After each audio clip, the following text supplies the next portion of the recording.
I got to know him 3 years ago when I worked for a group called Asisi Benze, and I'd gone downtown to Johannesburg, and I'd gone to visit all the artists. There were about 26 or so artists in this massive complex. But it was really when I met Samson and when I saw what it was that he was making, that I realized that there was something really exceptional about this particular painter. So for me, just trying to see him in a bigger global picture of what made him radical, what made him astonishing. And it had to do with, for me at any rate, with the fact that he understood what Jerry Saltz expressed in his manifesto on abstraction, and said that abstraction is the greatest visionary tool that human beings have ever been able to adopt, apply, use.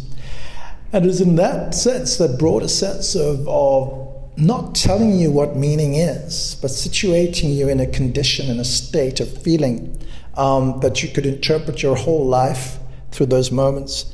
So it was that level of intimacy, which is almost psychotropic, that kind of locked me into his world. And the thing was, it wasn't simply about the fact that he's an exceptionally talented painter, but the fact that he was an astonishing human being. For me, it was his warmth, his generosity, his patience, his humility. There was no egocentric mania, none of the atrocities one associates with a Jackson Pollock, for example.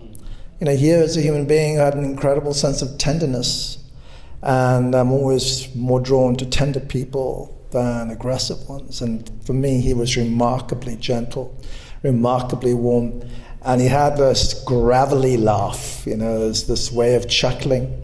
And I remember when I said to him, look, and I said to my team at Asisi Benze, this is the masterwork, this is the great master in this stable, this is the artist we need to support. And we need to do a massive retrospective. And I suggested this to Samson, and he said, absolutely. And I said, you know what? I think we should call it the man of the hour, because that's what you are to me. You are this great moment in African art, and particularly in African abstraction.